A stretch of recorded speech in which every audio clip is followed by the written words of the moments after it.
aqui. O meu acho que é o volume 8, coisa assim. É o 1. O Halliday 1. Então, no Halliday, o título é Força e Movimento. Então, tem o capítulo 5, que é Força e Movimento 1, e o capítulo 6, que é Força e Movimento 2. Que aí vai entrar atrito e alguma coisa a mais. Vou gravar a aula em 2 etapas, mas seguido. Vou gravar, parar e gravar de novo. A segunda etapa da aula, a gente aprofunda um pouquinho mais. Então, a gente vai discutir aqui as 3 leis de Newton. Primeira lei de Newton, por que eu recortei esses dois trechinhos do livro? Ele coloca de uma forma mais simplificada, que é o seguinte: primeira lei de Newton, que é a inércia. Se nenhuma força atua sobre o corpo, sua velocidade não pode mudar. Ou seja, o corpo não pode sofrer aceleração. Então, até aqui está tudo certo.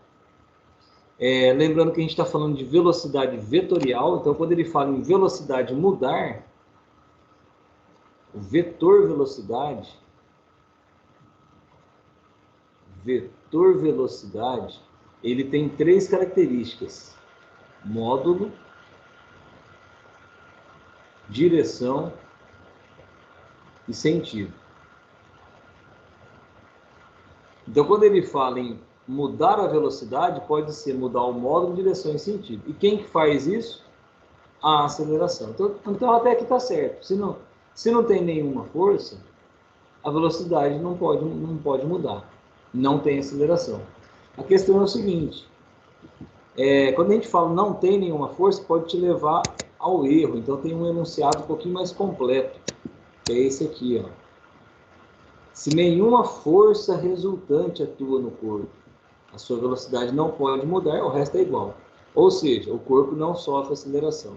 Então, o que muda falar que não tem força para força resultante nula? Parece que é a mesma coisa, mas vamos ver aqui o que é isso. Então, primeiro vamos definir força. Força a gente define como interação entre 2 corpos.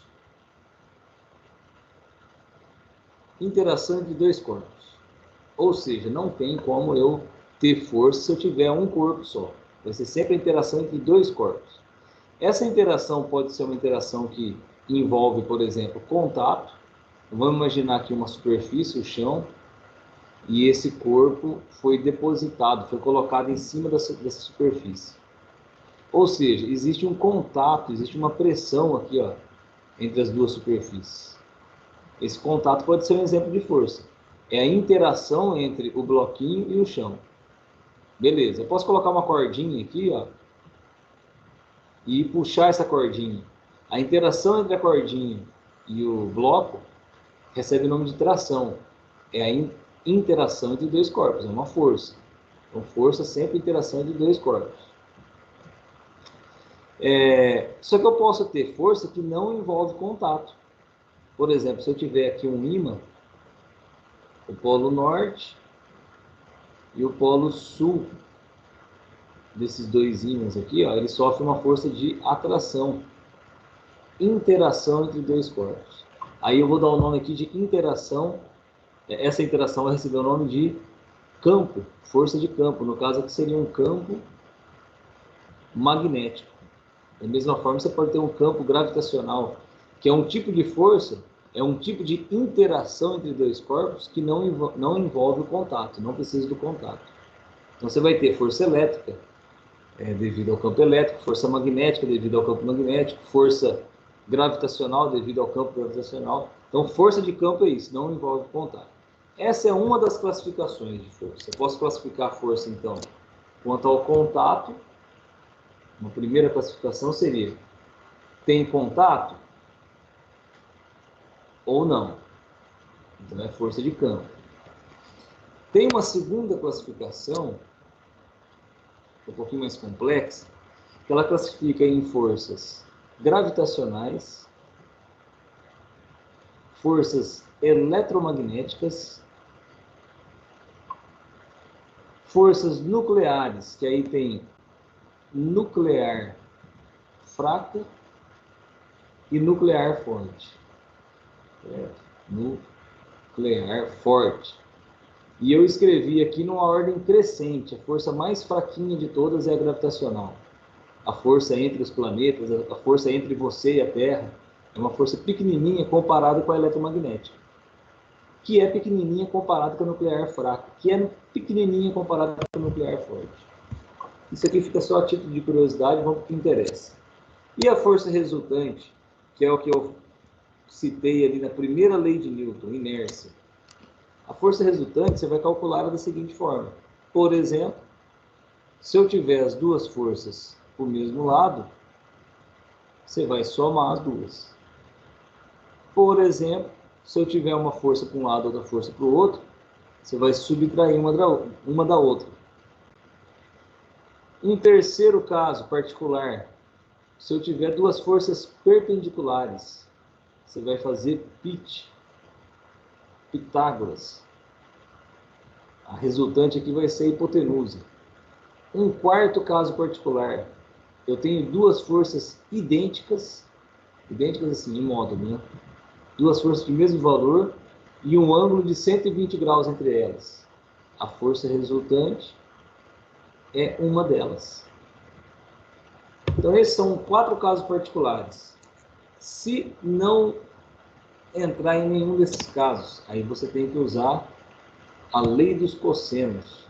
Força resultante é uma das forças, mais a outra força, ao quadrado, mais 2 vezes uma força, vezes a outra, vezes o cosseno do ângulo entre elas. Essa aqui é a lei dos cossenos para calcular o módulo da força resultante. Para desenhar a força resultante, aí você tem alguns métodos que eu mostrei lá na aula de vetores. Você pode fazer decomposição, você pode fazer paralelogramo, você pode fazer regra do polígono. Então, força resultante é isso, aquilo que a gente viu lá em vetores. Aí, a partir do ponto que você tem a força resultante, que você calculou a força resultante, se ela der zero, ou seja, uma força para lá, outra força para cá, corta, deu zero, com certeza a velocidade vetorial vai ficar constante. Ou seja, não muda nem módulo, nem direção, nem sentido.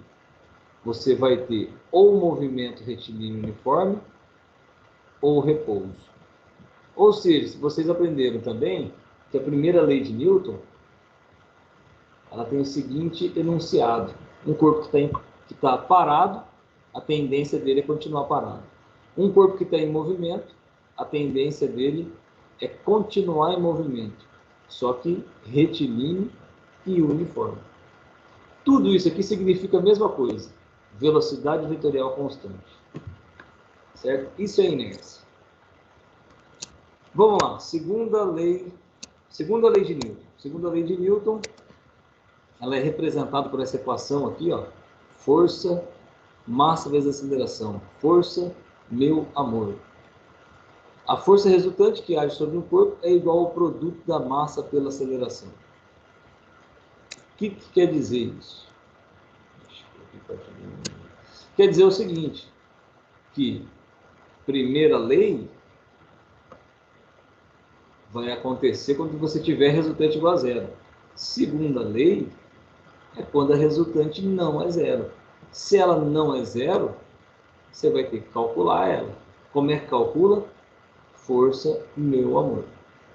Uma outra maneira de você analisar é pensar o seguinte: o mesmo carro com o mesmo motor, ou seja, a mesma força, vazio ou cheio de gente?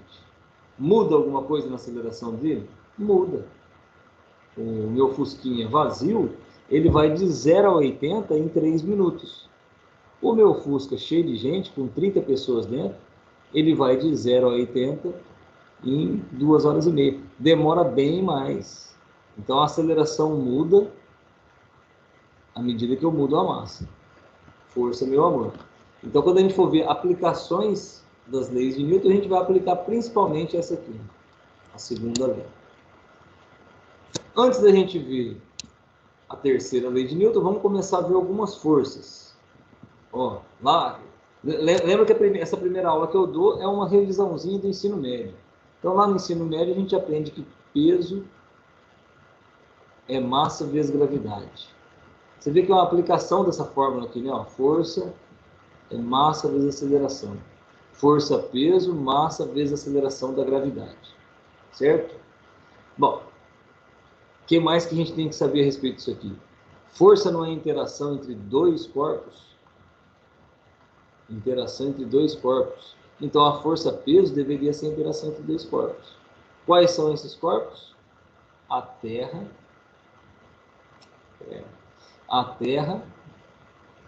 e a massinha M. Existe uma interação entre eles, que é uma atração gravitacional, que recebe o nome de peso.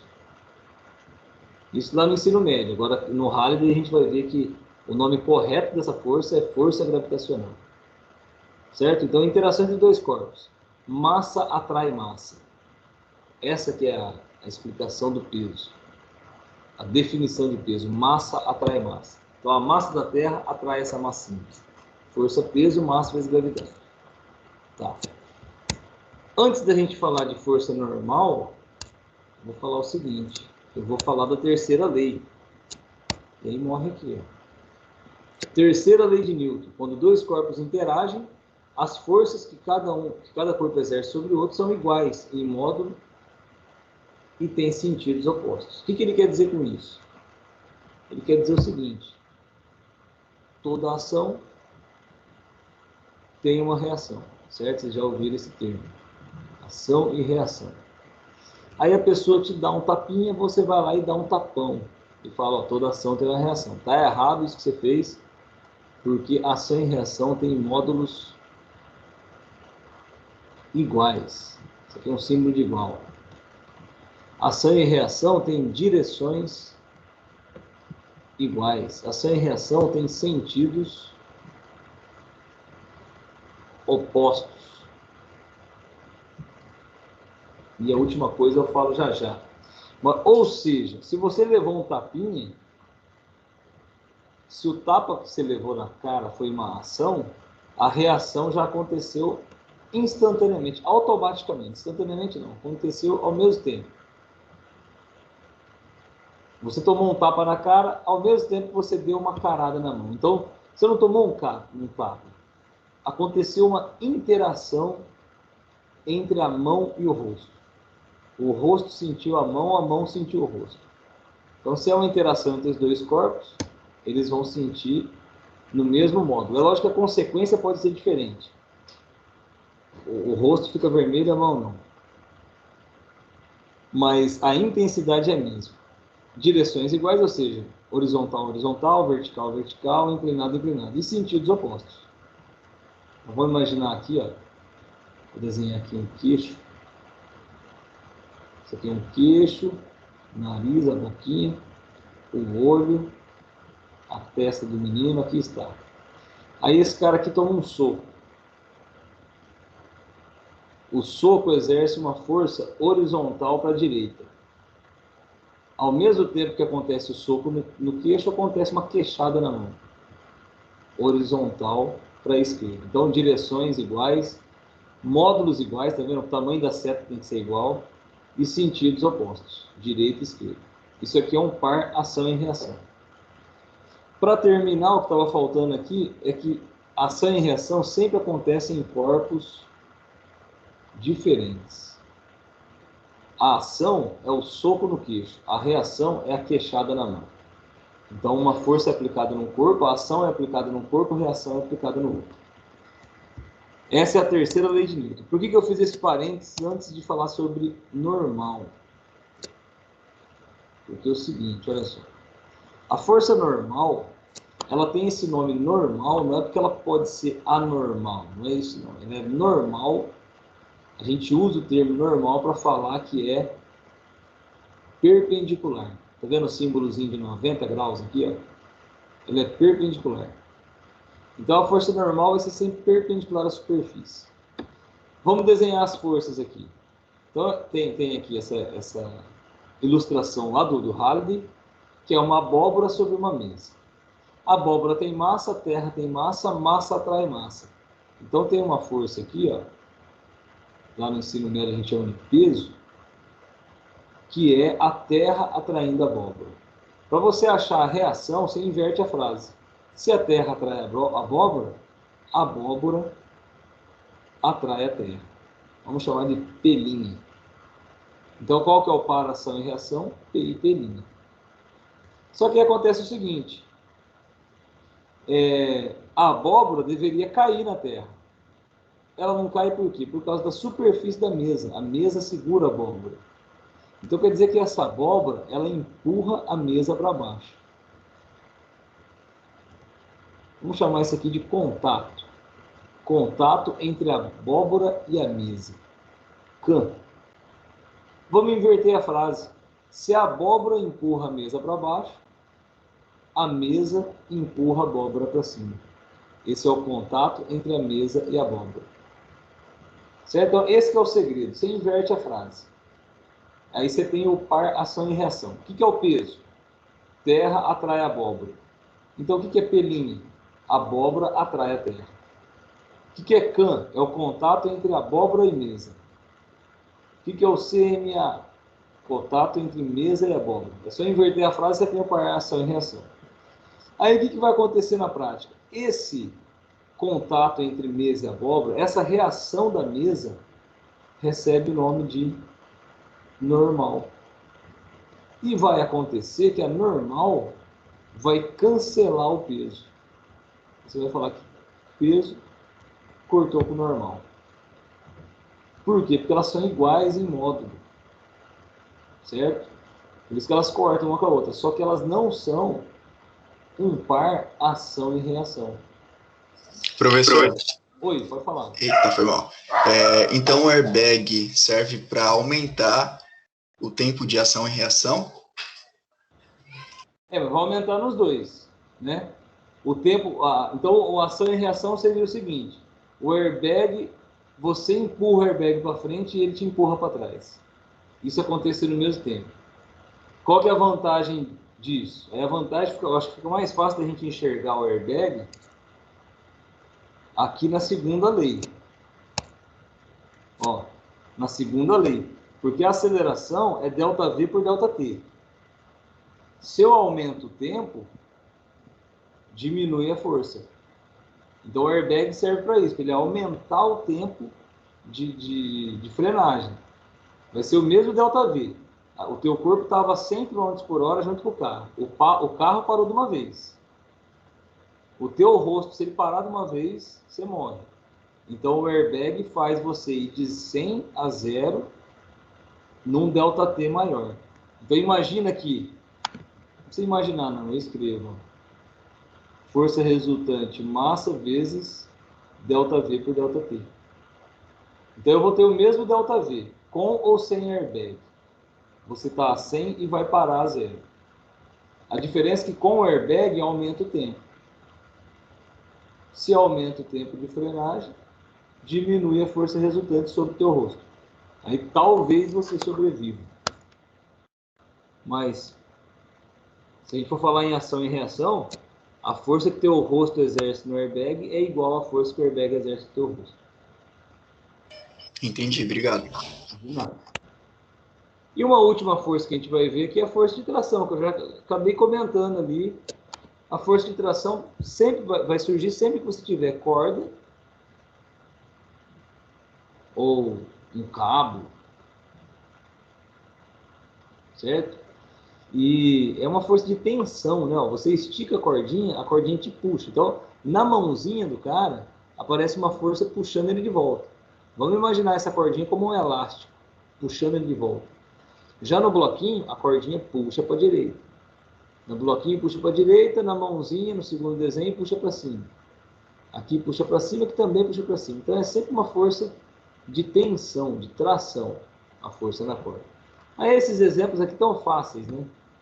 O exemplo que eu coloco lá no cálculo, no Moodle, é um pouquinho mais complexo, mas eu vou parar a gravação, vou começar de novo, para não ficar um vídeo muito comprido.